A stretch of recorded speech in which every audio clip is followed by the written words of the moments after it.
Halo semuanya, balik lagi di channel gue. Kali ini gue mau ngomongin China Ban yang terjadi minggu kemarin. Ngomongin soal China dan kripto, emang nggak ada habisnya. Dari tahun 2013, China sudah menunjukkan ketidaksukaannya terhadap cryptocurrency. Sekarang, mereka melarang semua transaksi yang berkaitan dengan aset digital, termasuk jual beli aset kripto. Salah satu bank terbesar di China, People Bank of China, baru saja merilis dokumen mengenai larangan aktivitas jual beli kripto. Selain pelarangan memiliki aset digital, warga Cina yang bekerja di perusahaan exchange luar juga bisa terkena kasus hukuman. Hal ini tidak hanya berdampak kepada investor, tapi juga terhadap central exchange.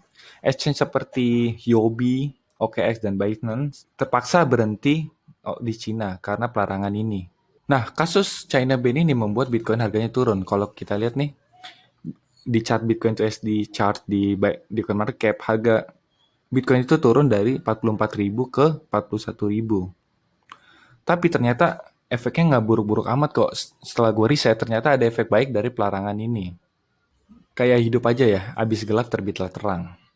Karena Cina udah nggak bisa diajak kompromi, dan warga Cina udah nggak bisa beli kripto di CEX, secara otomatis retail investor Cina migrasi menggunakan DEX. Nah, apa itu sih DEX? DEX atau Decentralized Exchange merupakan aplikasi terdesentralisasi yang bisa kita gunakan untuk melakukan trading kripto tanpa pihak middleman, menggunakan smart contract dan semua transaksi yang kita lakukan tersimpan di blockchain. Tidak seperti decentralized exchange menawarkan banyak manfaat yang tidak bisa diberikan oleh checks. Yang pertama yaitu privasi. Dengan menggunakan DEX, kita tinggal login menggunakan wallet seperti MetaMask tanpa perlu memberikan informasi personal seperti nama, umur, tempat tinggal, dan lain-lain. Meskipun catatan transaksi kita dapat dilihat di Explorer, privasi kita tetap terjaga. Di sini gue nampilin kasus Coinbase yang kena phishing attack dan ada 6.000 customer yang terdampak. Nah, dengan menggunakan DEX, hal ini bisa kita antisipasi. Yang kedua adalah private key dan wallet kita bisa kita kontrol penuh. Dalam arti, mungkin teman-teman udah pernah dengar kata-kata not your key, not your crypto. Nah, kalau kita taruh crypto di centralized exchange, kita nggak bisa punya kontrol penuh terhadap uang yang kita punya. Jadi kita tidak bisa memiliki private key dari wallet tersebut.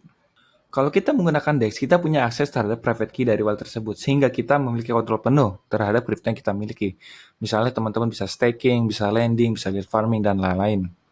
Dan itu hanya bisa dilakukan melalui DEX.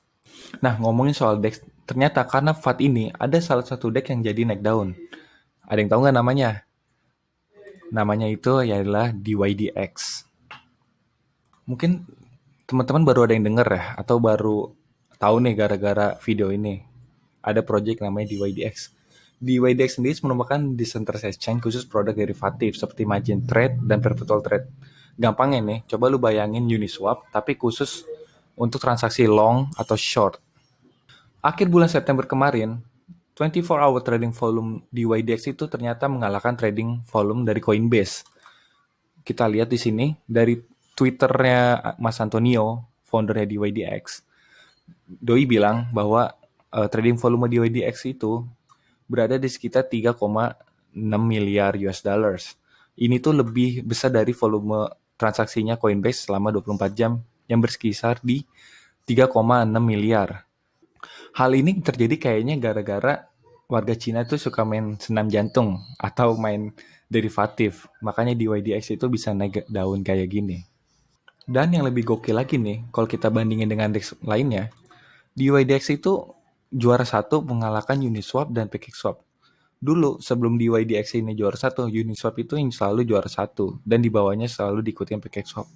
Tapi hal itu udah berubah men. Sekarang di YDX juara satu. Kayaknya makin valid nih. Kalau hipotesa gue, warga Cina suka main future atau margin trading. Kemudian ada kabar terbaru juga dari DYDX, ternyata market depth DYDX itu berada di angka 37 juta. Dua kali lipat dari market depth Binance sekitar 16 juta, dan tiga kali lipat dari market depth FTX 12 juta. Nah, market depth sendiri itu apa? Market depth adalah kemampuan sebuah exchange untuk mengisi sejumlah pesanan pembelian atau penjualan tanpa mempengaruhi harga pasar secara signifikan. Dalam arti, market depth menilai apakah sebuah exchange liquid atau enggak. Dalam kasus DYDX ini liquid di pasar derivatif mengalahkan Binance dan FTX. Semua hal bagus yang gue bilang ini ternyata berdampak baik terhadap token DYDX atau token governance-nya dari protokol DYDX. Kalau kita lihat di aplikasi CoinMarketCap, harga di YDX dari pertama kali listing tanggal 9 September sudah mengalami apresiasi sebanyak 782% dalam waktu berapa hari? 20 hari.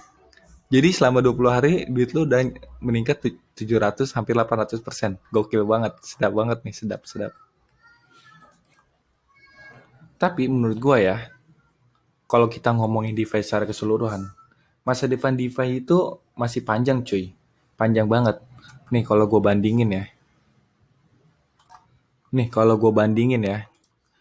Market cap dari pasar kripto itu ada di angka 2,18 triliun US dollars. Kalau DeFi itu baru ada di sekitar angka 139 miliar. Jadi masih ada sekitar 15 kali lipat. Ya, masih ada perbedaan sekitar 15 kali lipat. Jadi menurut gue masa depan DeFi itu masih panjang banget. Dan kalau secara umur, kripto itu udah 11 tahun. Tapi DeFi itu baru sekitar 3 tahun. Ya, dari 2019 ke 2021 kan 3 tahun lah ya. Nah, menurut teman-teman nih, gue pengen tahu dong menurut kalian di YDX itu menarik apa enggak? Apakah patut dibeli atau teman-teman udah ada yang punya nih? Coba komen di bawah ya. Dan seperti biasa, terima kasih telah menonton video ini. Like kalau suka dan share ke teman-teman biar teman-teman yang lain tahu. Dan kalau kalian mau baca versi tulisannya, linknya bakal gue taruh di box deskripsi di bawah. Atau teman-teman bisa kunjungi nmlutfi.medium.com untuk versi tulisannya. Dan untuk versi rangkumannya bakal gue upload di Instagram gue. Jadi kalau teman-teman nggak ada waktu untuk nonton video, teman-teman bisa ke Instagram gue.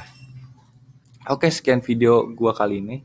Terima kasih sudah menonton. Sampai jumpa di video selanjutnya. Bye.